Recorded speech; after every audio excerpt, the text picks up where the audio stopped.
ഇവിടെ ഈ എറണാകുളം നഗരത്തിൽ ഏറ്റവും കുറഞ്ഞ ചെലവിൽ ഏറ്റവും വിദഗ്ധ ചികിത്സ ലഭ്യമാകുന്നൊരു സ്ഥലം ഞാൻ പണ്ടും ഈ പ്ലാറ്റ്ഫോമിൽ പറഞ്ഞിട്ടുള്ളതാണ്. അത് ലിസി ആശുപത്രിയാണ്. എറണാകുളം അങ്കമാലി അതിരൂപതയുടെ ആഭിമുഖ്യത്തിൽ നടത്തപ്പെടുന്ന ലിസി ആശുപത്രിയാണ്. അത് കഴിഞ്ഞാൽ ഇവരുടെ തന്നെ മാനേജ്മെൻറ്റിലുള്ള അങ്കമാലിയിലെ ലിറ്റിൽ ഫ്ലവർ ആശുപത്രിയാണ്. പിന്നെ ഇത് രണ്ടിനോടും കിടപിടിക്കുന്ന മറ്റൊരു സ്ഥാപനം ഉണ്ടെങ്കിൽ അത് വരാപ്പുഴ അതിരൂപതയുടെ ഉടമസ്ഥയിലുള്ള ലൂർദ് ആശുപത്രിയാണ്. ഈ മൂന്ന് സ്ഥലത്തും നമുക്ക് പോക്കറ്റിന് വലിയ പരിക്കേൽക്കാതെ ചികിത്സ ലഭിക്കും, വിദഗ്ധ ചികിത്സ ലഭിക്കും. കാര്യക്ഷമതയുള്ള സ്റ്റാഫുണ്ട്, അതുപോലെ വിദഗ്ധരായിട്ടുള്ള ഡോക്ടർമാരുണ്ട്, യന്ത്രസാമഗ്രികളുണ്ട്, സൗകര്യങ്ങളൊക്കെ ഉണ്ട്. പിന്നെ രോഗികളുടെ തിരക്ക് കൂടുതലായതുകൊണ്ട് കുറച്ചധികം സമയം ക്യൂവിൽ നിൽക്കേണ്ടി വരും എന്നൊരു ബുദ്ധിമുട്ട് മാത്രമേ ഉള്ളൂ. അപ്പോൾ അങ്ങനെ ഒരു സൗകര്യങ്ങളുള്ള ഈ മൂന്ന് ആശുപത്രികൾ, അതിൻ്റെ കാരണം എന്ന് വെച്ചാൽ ഇത് മൂന്നും കത്തോലിക്ക തിരുസഭയുടെ ഉടമസ്ഥയിലുള്ളതാണ്. ലാഭേച്ഛ കൂടാതെ പ്രവർത്തിക്കുന്നവയാണ്. ഈ ക്രൈസ്തവ മാനേജ്മെൻറ്റുകൾ നടത്തുന്ന വിദ്യാഭ്യാസ സ്ഥാപനങ്ങൾ പോലെ ഒരുപക്ഷെ അതിനേക്കാളും ജനങ്ങൾക്ക് ഗുണകരമായിട്ടുള്ള സംവിധാനമാണ് ഇവരുടെ ആശുപത്രികൾ. അപ്പോൾ ഞാൻ പറഞ്ഞുകൊണ്ട് വന്നത് എന്താ വെച്ചാൽ, തൃശ്ശൂരെ ലിസി ആശുപത്രിയാണ് ജൂബിലി മിഷൻ ഹോസ്പിറ്റൽ.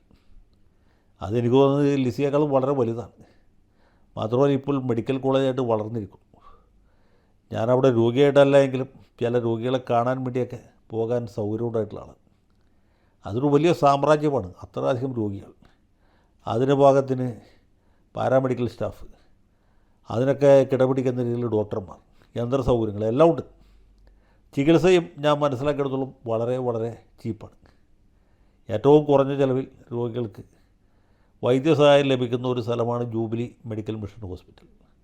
അമലയുമായിട്ട് എനിക്ക് ആ രീതിയിൽ പരിചയമില്ല. അതൊരു ക്യാൻസർ ഇൻസ്റ്റിറ്റ്യൂട്ടായിരുന്നു, CMI മാനേജ്മെൻറ്റിൽ നടത്തപ്പെടുന്നതാണ്. ഞാൻ ഒരു തവണ അവിടെ പോയിട്ടുള്ളൂ. അത് ഡോക്ടർ സുകുമാർ അഴീക്കോട് മരണാസന്നനായി കിടക്കുന്ന സമയത്താണ്. അല്ലാതെ എനിക്ക് അമലയുമായിട്ട് ആ രീതിയിൽ ബന്ധമില്ല, അടുപ്പമില്ല. ഞാൻ മനസ്സിലാക്കിയിട്ടുള്ള ശരിയാണെങ്കിൽ അവിടെയും ഈ പറഞ്ഞ പോലെ കുറഞ്ഞ ചിലവിൽ ചികിത്സ ലഭ്യമാക്കുന്ന, വിദഗ്ധ ചികിത്സ ലഭ്യമാക്കുന്ന ഒരു സ്ഥാപനമാണ്. ഒന്ന് CMI ആണ്, മറ്റത് തൃശ്ശൂർ ബിഷപ്പിൻ്റെ കീഴിലുള്ളതാണ്. ഈ രണ്ട് സ്ഥലത്ത് ഇപ്പോൾ സമരം നടക്കുകയാണ്. യുണൈറ്റഡ് നേഴ്സസ് അസോസിയേഷൻ എന്ന് പറഞ്ഞ നേഴ്സുമാരുടെ സംഘടന വേതന വർധനവിന് വേണ്ടിയിട്ട്, മറ്റ് തൊഴിൽ സൗകര്യങ്ങൾ വർദ്ധിപ്പിക്കുന്നതിന് വേണ്ടിയിട്ട് സമരം ചെയ്തുകൊണ്ടിരിക്കുകയാണ്. സമരക്കാരുടെ ആവശ്യം വളരെ ന്യായമാണ്. ശമ്പളം കൂടണം. ശമ്പളം വളരെ കുറവാണ്, ചികിത്സയ്ക്ക് വാങ്ങുന്ന പണം കുറവാണ് എന്ന് പറയുന്ന പോലെ ഈ വേതന നയത്തിലും വൈദികർ വേതനയോടുകൂടി വേതനം കൊടുക്കണം എന്ന അഭിപ്രായക്കാരാണ്. അപ്പോൾ വേതനയോടുകൂടി വേതനം കൊടുക്കുന്നതുകൊണ്ട് ജീവനക്കാർക്ക് ശമ്പളം വളരെ കുറവാണ്. നഴ്സുമാർക്ക്, മറ്റ് പാരാമെഡിക്കൽ സ്റ്റാഫിനൊക്കെ ശമ്പളം വളരെ കുറവാണ്. ശമ്പളം വർദ്ധിപ്പിക്കേണ്ടതുമാണ്. വർദ്ധിപ്പിക്കില്ല എന്ന് പരിശുദ്ധ പിതാവ് ഇത് പറഞ്ഞിട്ടില്ല, പക്ഷേ വർദ്ധിപ്പിച്ചിട്ടുമില്ല. അദ്ദേഹം പറയുന്നത് സർക്കാർ മിനിമം വേജ് നോട്ടിഫിക്കേഷൻ വരട്ടെ, നോട്ടിഫിക്കേഷൻ വന്നിട്ട് ഞാൻ കൊടുക്കാം എന്നാണ്. അതൊരു ശരിയായ നിലപാടല്ല എന്നുള്ള കാര്യം പിതാവിനും അറിയാം, വൈദികന്മാർക്കും അറിയാം, ഇത് കേട്ടുകൊണ്ടിരിക്കുന്നത് നിങ്ങൾക്കും അറിയാം. കാരണം ഈ ഒരു നേഴ്സിന് സ്റ്റാർട്ടിങ്ങിൽ 25,000 രൂപ കിട്ടുന്നുണ്ടെങ്കിലും 20 കൊല്ലം 25 കൊല്ലം സർവീസുള്ള ഒരാൾക്ക് ഇപ്പോഴും 45,000 രൂപ കിട്ടുന്നുള്ളൂ എന്നാണ് പറയുന്നത്. ഏതായാലും ഇത് വലിയൊരു വിവാദമായി ഇപ്പോൾ ഈ സമരം. പണ്ട് IB ശശിയുടെ സിനിമകൾ കൂടിയിരുന്ന പോലെ 100-ാം ദിവസവും പിന്നിട്ട് നിറഞ്ഞ സദസ്സിൽ പ്രദർശനം തുടരുകയാണ്. കഴിഞ്ഞ ദിവസം ഈ സമരക്കാരായിട്ടുള്ള നേഴ്സുമാർ, അവരിലധികം പേര് ക്രൈസ്തവരാണ്, അതിൽ തന്നെ ബഹുഭൂരിപക്ഷം കത്തോലിക്കരുമാണ്.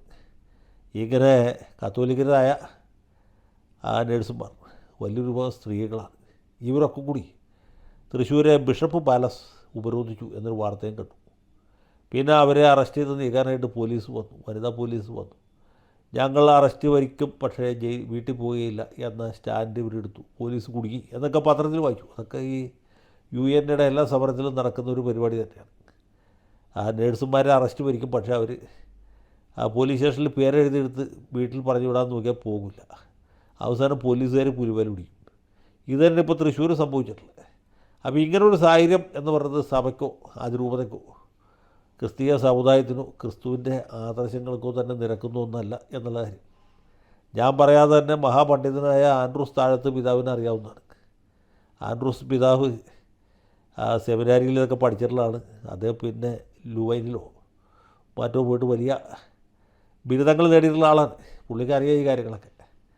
അപ്പോൾ അദ്ദേഹത്തെ പോലെ ഒരാൾ ഈ അതിരൂപതയെ നയിക്കുമ്പോൾ ഇങ്ങനൊരു സമരം ഉണ്ടാകാൻ പാടില്ലാത്തായിരുന്നു. ഈ പ്രശ്നം ഏറ്റവും പെട്ടെന്ന് പരിഹരിക്കണം. അതുപോലെ തന്നെ തൃശ്ശൂർ MLA സാക്ഷാൽ രാജൻ പല്ലനാണ്. രാജൻ പല്ലനും അതിരൂപതയും തമ്മിലുള്ള ബന്ധം ഞാൻ പറയാതെ തന്നെ നിങ്ങൾക്ക് അറിയാവുന്നതാണ്. ആ ബിഷപ്പിൻ്റെ കൈവപ്പുള്ള ഒരു സ്ഥാനാർത്ഥിയായിരുന്നു രാജൻ പല്ലൻ. അതുകൊണ്ടുകൂടിയാണ് അദ്ദേഹം വിജയിച്ചത്. അപ്പോൾ അദ്ദേഹത്തിനൊരു ഉത്തരവാദിത്വമുണ്ട്. പിതാവ് ഇതുപോലെ ഒരു ശാഠ്യ സ്വഭാവം പിടിക്കുകയാണെങ്കിൽ അതിൽ ഇടപെട്ട് ഈ പ്രശ്നം പരിഹരിക്കാൻ ശ്രമിക്കണം. അതുപോലെ തന്നെ സാക്ഷാൽ ലീഡർ കെ കരുണാകരൻ്റെ മകനാണ് കെ മുരളീധരൻ. അദ്ദേഹമാണ് ആരോഗ്യമന്ത്രി.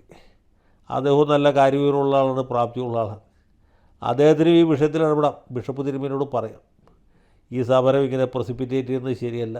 ഇത് സമുദായത്തിനും സഭയ്ക്കും അതിരൂപതയ്ക്കും ബിഷപ്പിനും ജൂബിലി ആശുപത്രിക്കും തന്നെ ശ്രേയസ്കരമല്ലാത്തൊരു സമരമാണ് ഇപ്പോൾ നടന്നുകൊണ്ടിരിക്കുന്നത്. ഈ നേഴ്സുമാരുടെ കണ്ണീരിൻ്റെ പുറത്തല്ല ഒരു സാമ്രാജ്യം പടുത്തുയർത്തേണ്ടത്. അമല ആശുപത്രിക്ക് ജനങ്ങളുടെ ഇടയിലുള്ള സാൽപ്പേര്, ജൂബിലി മെഡിക്കൽ മിഷൻ ആശുപത്രിക്കുള്ള സാൽപ്പേരിനെ തന്നെ ഇത് ബാധിക്കും. ഇവിടെ നിന്ന് കുറഞ്ഞ ചിലവിൽ ചികിത്സ കിട്ടിയ രോഗികളടക്കം ആന്തരികമായിട്ട് നേഴ്സുമാരോട് അനുഭവം പ്രകടിപ്പിക്കുന്ന തലത്തിലേക്കാണ് കാര്യങ്ങൾ പോകുന്നത്. അപ്പോൾ 100 ദിവസം കഴിഞ്ഞ ഒരു സമരം ഇനി സർക്കാരിൻ്റെ നോട്ടിഫിക്കേഷൻ വരട്ടെ, വന്നിട്ട് ആലോചിക്കാം എന്ന നിലയിലല്ല പരിഹരിക്കേണ്ടത്. ഇപ്പോൾ തന്നെ ഇവരുടെ ശമ്പളം വർദ്ധിപ്പിച്ചു കൊടുക്കാനുള്ള നടപടി ഉണ്ടാക്കണം. അല്ലാത്തടത്തോളം കാലം ആളുകൾ അതിരൂപതയെയും ബിഷപ്പിനെയും പിന്നെ ആഗോള കത്തോലിക്ക സഭയും, നമ്മൾ ഈ ഫ്രാൻസിസ് മാർപ്പാപ്പയുടെ വലിയ പ്രാഗൽഭ്യം, അദ്ദേഹത്തിൻ്റെ സിദ്ധാന്തങ്ങളൊക്കെ പറയുമല്ലോ, ഈ സിദ്ധാന്തവും പ്രയോഗവും തമ്മിൽ എന്തെങ്കിലും ബന്ധമുണ്ടാവണ്ടേ. അപ്പോൾ ആ നിലയിലേക്കുള്ള ഒരു നടപടിയിലേക്ക് പോകണം എന്ന് മാത്രമാണ് എനിക്ക് എൻ്റെ ചിരകാല സുഹൃത്തായ ആൻഡ്രൂസ് പിതാവിനോടും മറ്റ് സഹവൈദികരോടും അഭ്യർത്ഥിക്കാനുള്ളത്. ഈ പിതാവിനെ എനിക്ക് അദ്ദേഹം പുത്തമ്പള്ളിയിൽ വികാരിയായിരുന്ന കാലം മുതൽക്ക് പരിചയമുണ്ട്. അതുകൊണ്ട് ഞാൻ സ്നേഹബുദ്ധിയ അദ്ദേഹത്തോട് അഭ്യർത്ഥിക്കുകയാണ്, അപേക്ഷിക്കുകയാണ്, ഈ നേഴ്സുമാരുടെ സമരം പെട്ടെന്ന് തീർക്കണം. അല്ലെങ്കിൽ തിരുവനന്തപുരത്ത് സമരം ചെയ്ത ആശാ വർക്കർമാർക്ക് പൊതുസമൂഹത്തിൽ നിന്ന് കിട്ടിയ പിന്തുണ എത്രയായിരുന്നു എന്നൊന്നും ഓർമ്മിക്കുന്നത് നല്ലതായിരിക്കും.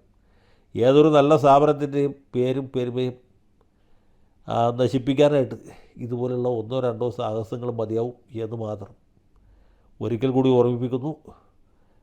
കർത്താവ് ഈശോ മിശിഹ എല്ലാവർക്കും സൽബുദ്ധി തോന്നിപ്പിക്കുമാറാകട്ടെ. ആമേൻ.